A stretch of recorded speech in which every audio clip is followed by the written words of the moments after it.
And we welcome you to Pasquale's Italian Restaurant in Beckley, one of the best Italian restaurants in all of West Virginia. And it's season 2, episode 3 of our podcast. You may not agree with us, But, and I'm Maris Lowery. and I'm Eric Thomas. And we have a very special guest in Bill O'Brien. And Bill, as you're sitting here, as our producer and director, Regina Thomas said, you look like the rose sitting between two thorns. Ouch.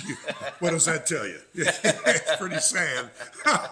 It's going to get better, though, right? We hope it's going to get better over the next 25 to 30 minutes or so. We're going to do what we do on this podcast, and you may not agree with us, but we'll see. We'll see. As we start with high school football, the Raleigh County Report, because you know all of us broadcast on video productions, and we cover a lot of things in Raleigh County, from middle school football to obviously high school football and volleyball as well. We'll talk about that as we go through our podcast. But the Raleigh County Report is brought to you by Window World. It's not too late to start thinking about getting your home ready for winter, and Window World got some great deals. You want to reach out to them. But I guess we'll start at the beginning. That's always a good place to start, right, Bill? Right, Eric? Yes, sir. And we will start, Eric, with the game that you and I did on Video Productions last Friday night in the 4A matchup in Beckley and Greenbrier East. What a battle. And Beckley, Greenbrier East tied at the break 14-0, and then Greenbrier East able to pull off the win 28-14. Yeah, and I think Coach Ray Lee got his team really up for this game.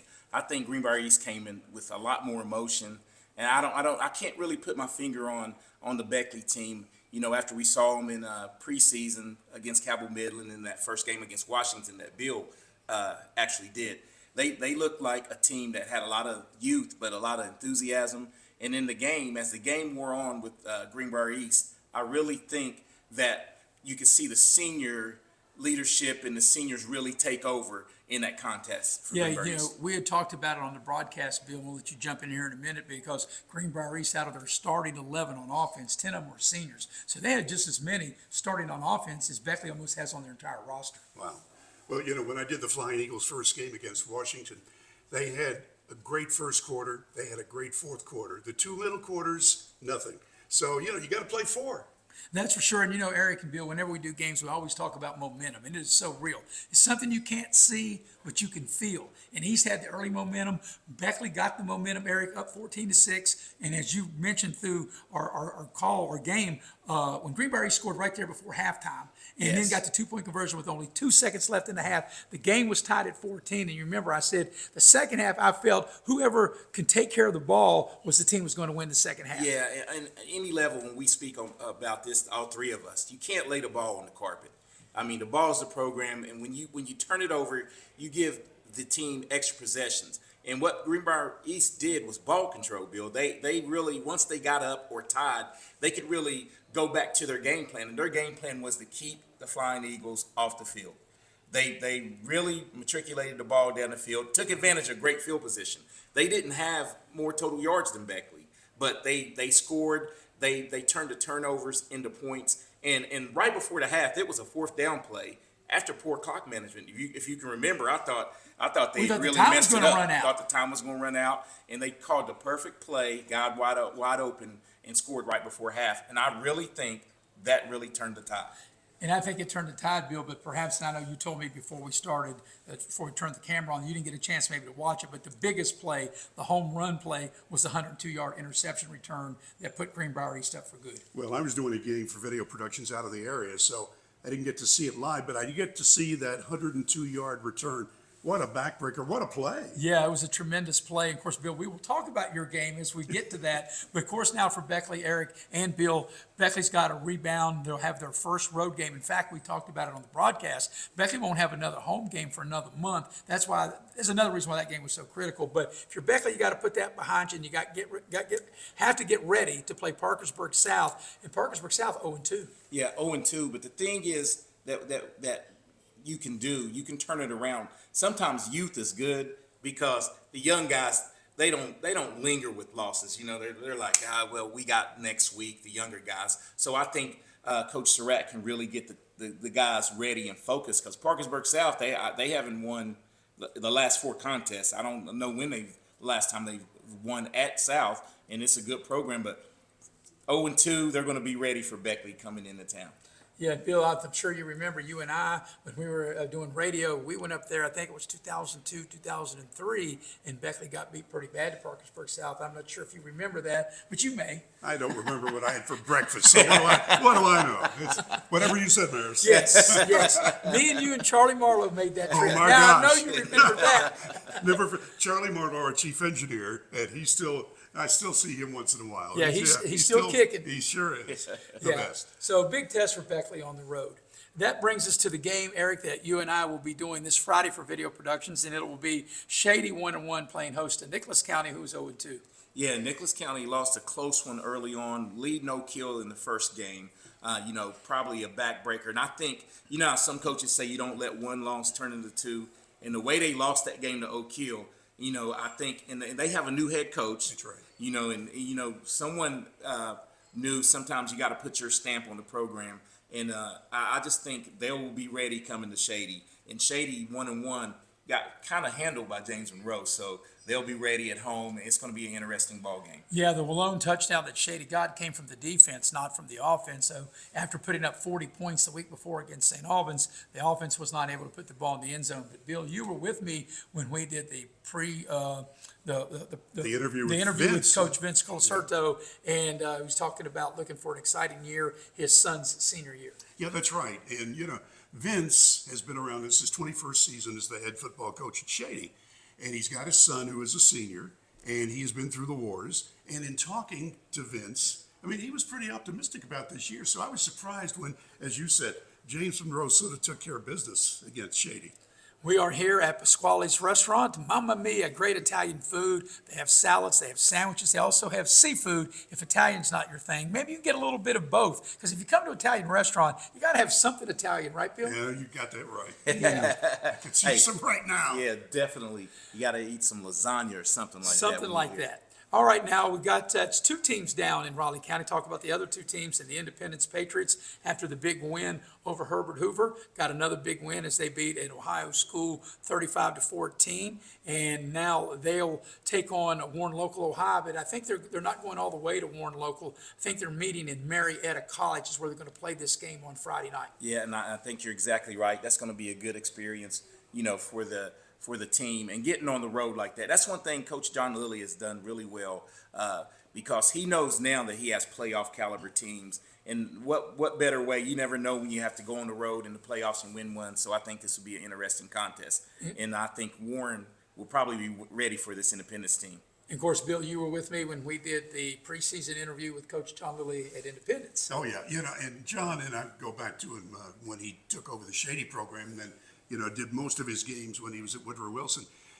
He has developed a mentality where it's football first and always. You got to be in that weight room, not only during the season, you got to be there in the off season, and you got to be thinking football. That's the John Lilly way. And he's got a couple of studs that can make things a lot easier if you're the head coach. Well, the one thing about it, anytime you go on the road for the first time, it's good to have those 2 wins under your belt. Yeah, anytime you win, it's positive. You're more upbeat in practice.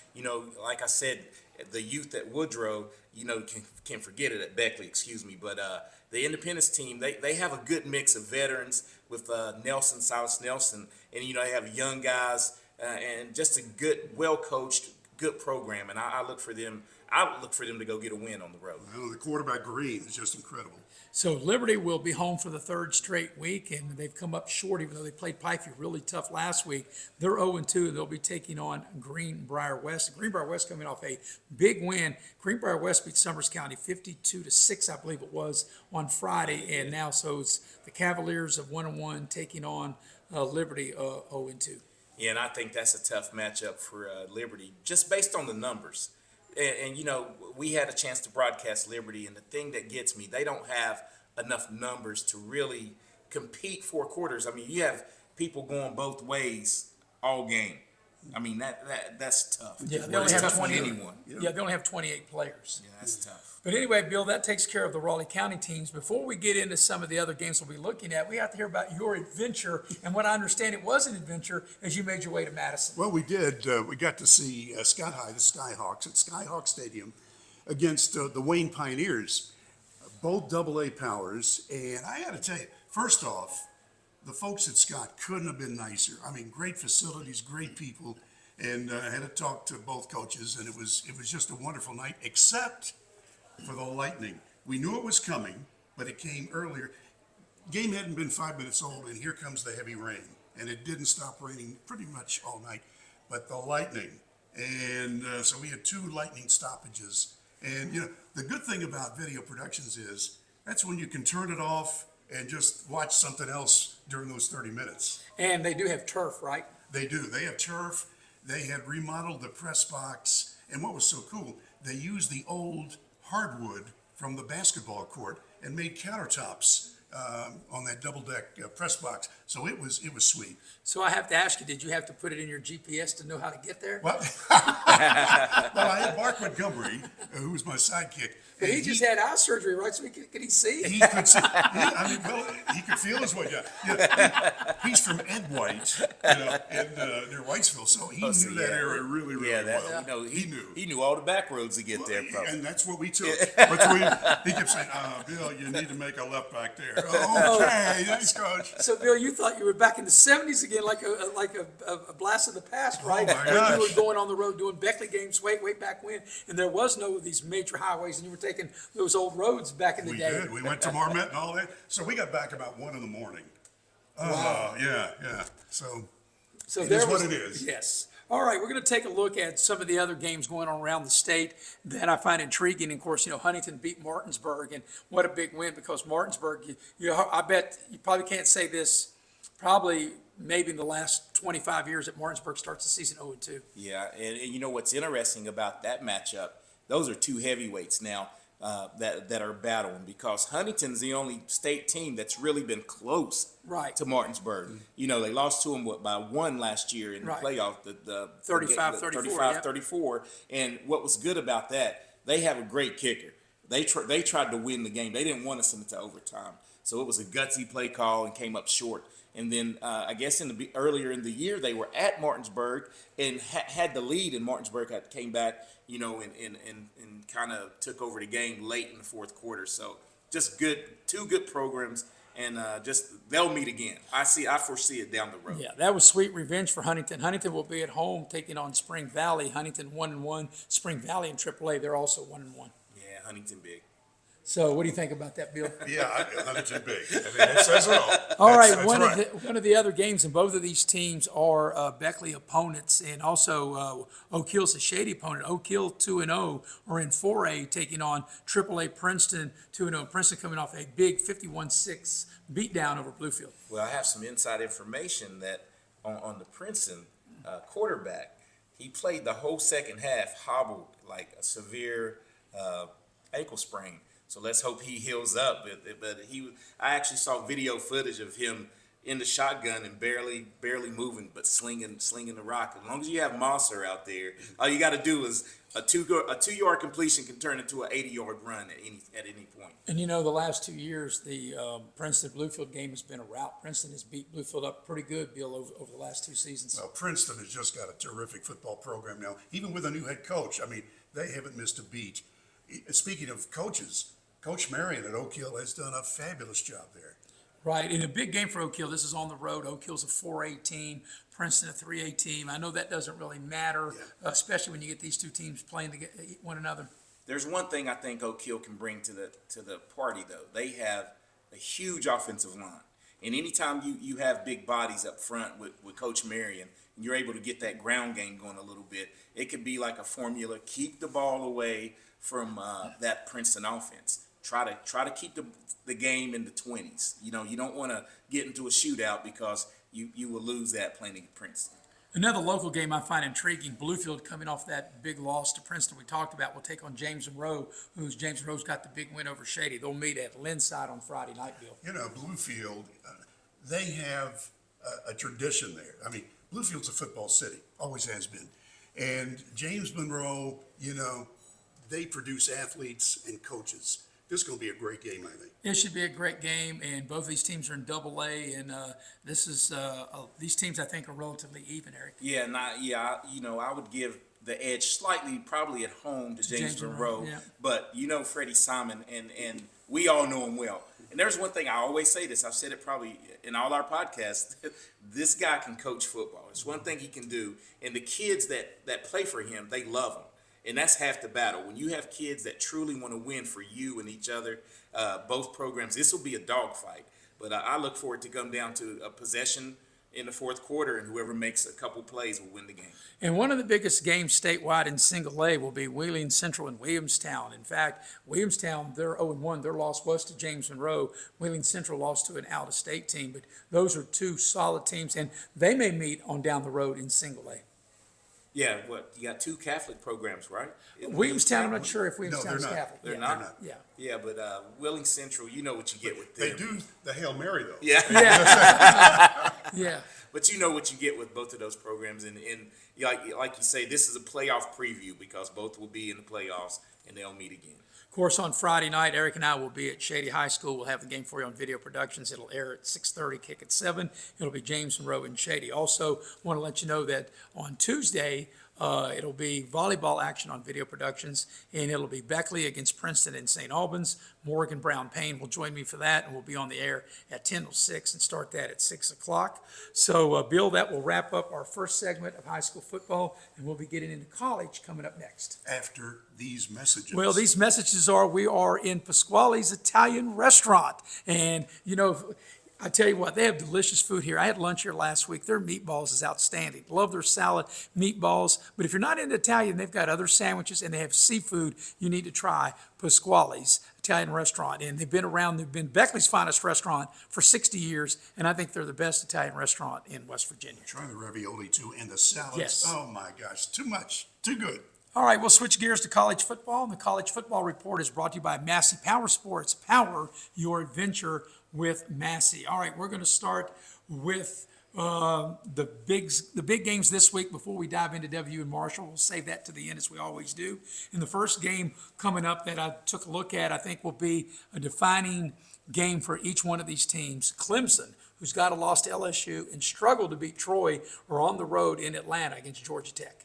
Yeah, and the Ramblin' Wreck, you know, they have that ball control offense as well. And Clemson, as you said, struggled with Troy, and Troy kind of runs the ball a lot. So look for them. Georgia Tech may have something for Clemson because, you know, Clemson lost a hard-fought game to LSU. And sometimes, you know, you have that big build-up for that big game, and Troy almost snuck in there and got him one. But look for him to be refocused, you know, in this ACC clash. And Bill, your take on this game? Well, I think the Troy game was what they call a trap game. I really think Clemson's going to put it back together. Well, here's the thing, too. Of course, the game is at Bobby Dodd Stadium, and I'm sure you know who Bobby Dodd is. Oh, yeah. I 'Cause, go back then, I was yeah. going to say, you probably go back there. I probably did his game.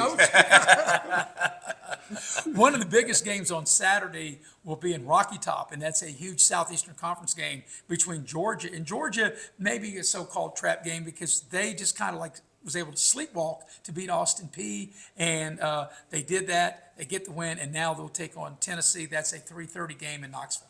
Yeah, and I like the Bulldogs in this one because I think they're reeling a little bit. You know, they had to decide, they had to get a different quarterback, had all that drama with that, and I just think Georgia, you know, they'll be ready for that contest. And Bill, your take? I tell you, I'm a Georgia guy because my son lived there in Athens for years.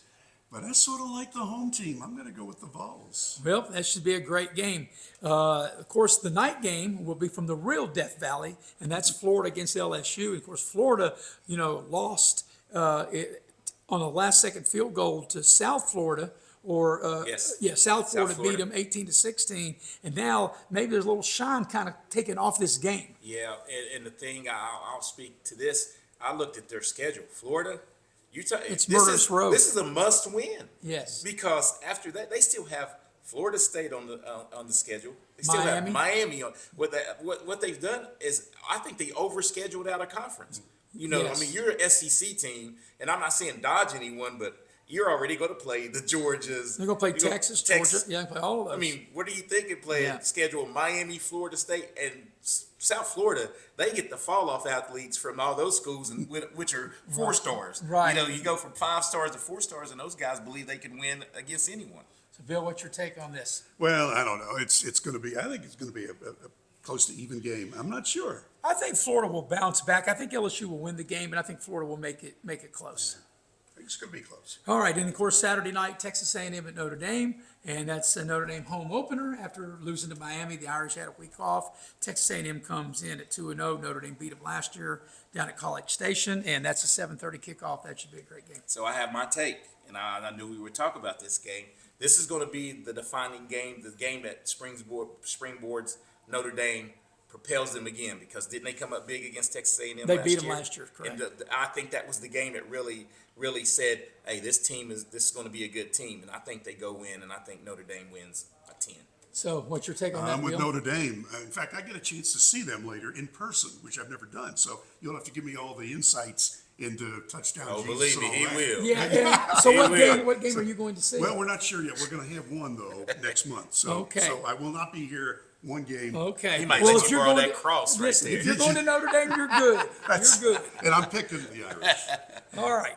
So now we have to dive into the two home schools, which is Marshall and West Virginia. And Well, neither goodbye.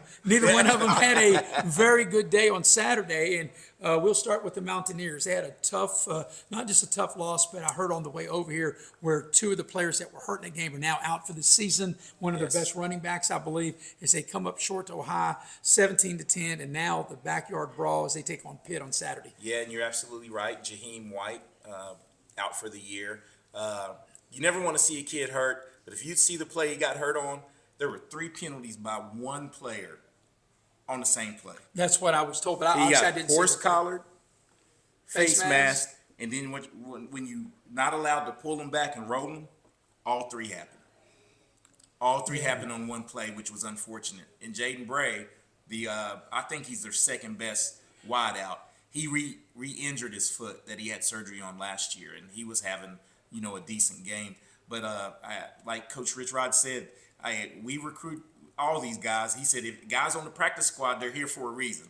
It's next man up. And he said he spoke to Jaheim White. You never want to see anyone hurt, but the program, you just keep rolling. So I still think I look for them to bounce back and play much better this week. Yeah, the line went from like 3 up to 6.5, I think, because of the injuries. And another thing too, Pitt, even though they're 2-0, they beat Duquesne and they beat Central Michigan, both at home. And Pitt is supposed to be a little better, but I guess we really don't know what Pitt has. I'm sure what they get in West Virginia, the way the crowd's going to be, the environment of the game will be much different than what Pitt faced, Bill, these first 2 weeks. The home crowd's going to be phenomenal. I would say, though, going back to the Ohio game for a moment, when your offense is only to make 2 third downs out of 12, I think it was. Maybe it was 3 out You of are spot on. Yeah, out of 13. Anyway, I mean, you're not going to win. And now that they're short their leading running back, I mean, offense is going to be at a premium for WVU. So to build upon what Bill just said, that's exactly what lost the game. I think it was 2 out of 13. Ohio had 40 minutes of possession to West Virginia, 41-19. That's the ball game. WVU turned them over 3 times, 2 times in a row, and went -7 yards and punted. I mean, they were not able to capitalize on the turnovers, and that was the difference in the contest. Yeah. Of course, I think for West Virginia fans, they have to be patient when Rich Rodriguez took over. It's a completely new team. They're building in a lot of players. Yes. And if you remember when he took over the first year, the first time, his first year was just 3-8. Yeah. And then he went on to big things. So you just have to be patient and you just have to, I guess I won't say trust the climb. That was from No. the previous regime. Trust you have the to trust the process. process. That's Process. right. You and I are thinking just alike on Trust that. the process. That's And then, fair. Bill, that brings us to the game I was at on Saturday. I and got to that was leave right Marshall, now. See you guys. Marshall losing to Missouri State. I'd never heard of Missouri State, and they're making their way from the subdivision up to Division I, and Missouri State pulls it out 21-20, and it rained all day, but it didn't rain during the game, so I almost melted. Yeah, you were But there, I man. didn't, almost melted. But I was there. It was a fun day in Huntington, and Marshall just has offensive struggles. My granddaughter goes to Missouri State, so Wow. I lost a bet. This was her first year.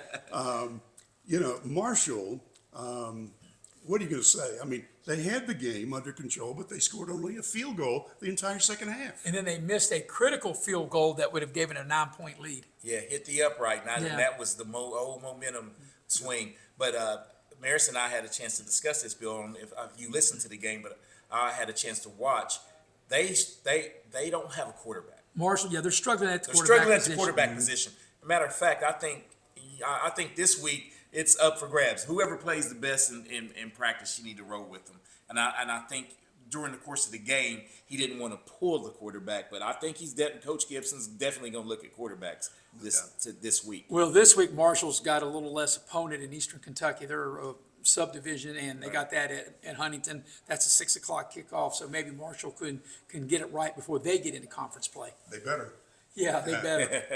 And anyway, that'll take us through the college segment, and now we're ready for the National Football League, and that's brought to you by Modley's Plumbing and Heating. You can dial up Modley's at 304-253-HELP, and we're going to see who needs help this week. Of course, we'll talk about our barking dog, and you know what? I said that, and Eric, you and I, we were watching this game together. My barking dog, we have this NFL segment, and we'll do it at the end where we have a barking dog. You take underdog and against the line and see if they can hit. And I had Atlanta because I said I rolled Cleveland. I should have stayed with that because Cleveland covered, and Cleveland missed an extra point and two field goals. Two field goals should have won the game. But Atlanta was down 20-17 and had a chance to get the game in overtime. And their kicker is a pretty good kicker, but I said he'll make a 60 and he'll miss a 35-yard field goal. And that's exactly what he did, is he missed the 35, and Tampa Bay wins 20-17. So I lost my barking dog. Ouch. So my dog didn't have no bark. It didn't have no bite.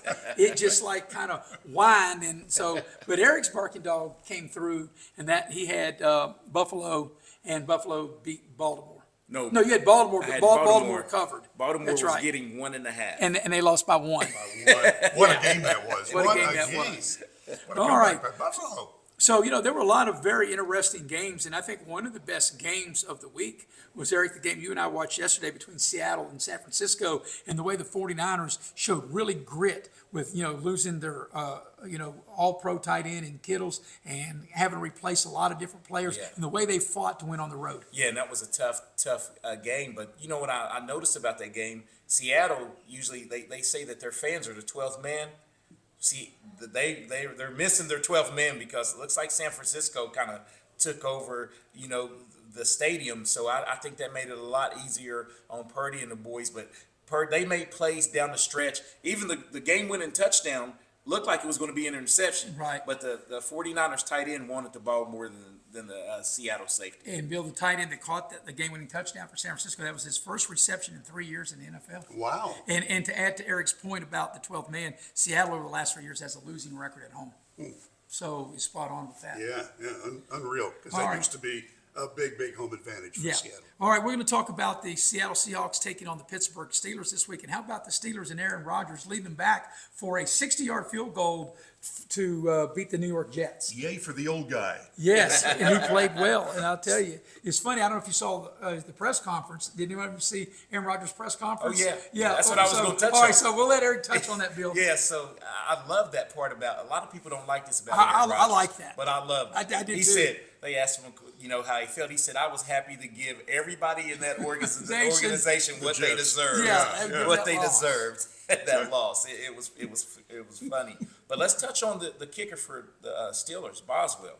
Did you not know that was a hold-in, so to speak? He's wanting a little more money. So I think he has some negotiating power after making that 60-yard field goal. He drilled it. And that was a great game. And Pittsburgh was behind most of that game, and they rallied to win. Anyway, the Steelers will be at home against Seattle. That's a 1 o'clock kickoff. For a lot of fans in the area who are Steeler fans and WU fans, They're doing a they'll twofer. get the Pitt WU game on Saturday in Morgantown and then make their way to Pittsburgh for the Seahawks and the Steelers. You doing that? My brother Mario's doing that. I am not doing that. Okay. We know All a right. couple people doing it, but they hope that they'll be able to wear their West Virginia stuff to Pittsburgh. Well, they with the still victory. can no matter what happens, but I'm going to lean toward the Steelers in this game. Me too. I like the Steelers. I at do home. too. And then, Yeah. of course, we have a Super Bowl rematch. Philadelphia against Kansas City. Philadelphia coming off that win against Dallas. I know that breaks your heart for me to say that, but it is what it is. Hard-fought game. It And was a good the game. Chiefs lose in Brazil, and they said it was like a 12-hour plane ride back to Kansas City, Bill, from Brazil. How about that? Well, my son had been down there twice to Brazil on mission trips, and he lives in Kansas City now. Right. So everybody in Kansas City always wears red.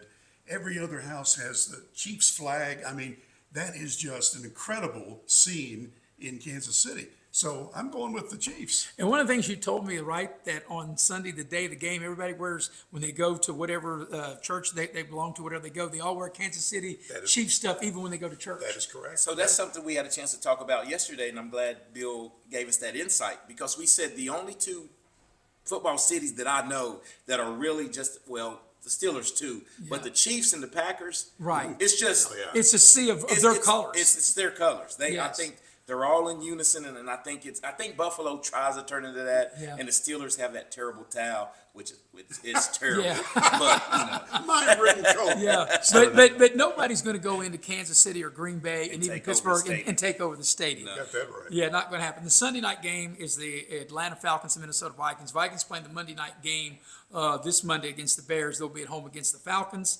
And then also next Monday, there'll be two Monday night games, and the NFL does that from time to time. It'll be Tampa against Houston, and it'll be the Chargers at the Raiders in Vegas. yeah, two great games right there. When you get anytime the Raiders, and I love that they brought Pete Carroll back. He should have not been out of coaching. He's a great coach. As he went on the road, at the Patriots as an underdog, and yay for the older guy. I Right? was just going to say, Yeah. go old Older guys. guy. Yeah, See, yeah. I'm starting to read your mind. Thank too. you, That's thank you. scary. Yeah, That's that's scary. And Geno Smith had Regina, watch out. Geno Smith had a good game for the Raiders in their win at New England. Yeah, and I've said this all along. Early on in his career, I think Geno was dealt a bad hand. Giants, Jets. The Giants, Jets. Yeah. Had unfortunate incident at the Giants. Giants weren't very good.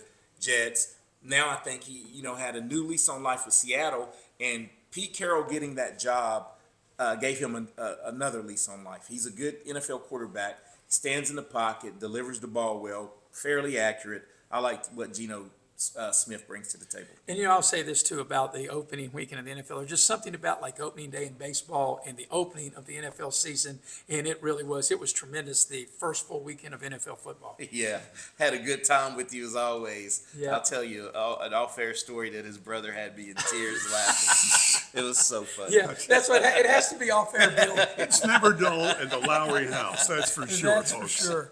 All right, now we're going to come down to our barking dog. And actually, Bill, we named this the Tuck section because that's the name of Eric and Regina's dog is Tuck. It's a barking dog. And Tuck's got a bark. He don't have a bite, but he's Yeah. got a bark. He's got Like a when you bark. go into Eric's driveway and Regina's driveway, you hear this growl. You think a bear's coming at you, and then it's just such a nice dog. Okay, And I remember back in the day, Bill had a dog named Quincy. Yeah. that's right. And every time Bill and I, when Beckley played Riverside in football, basketball, and he had the radio on, the dog would hear his name. Yeah, Right? he From would. Quincy, He would. West Virginia. Yeah. Bark, yeah. That's awesome.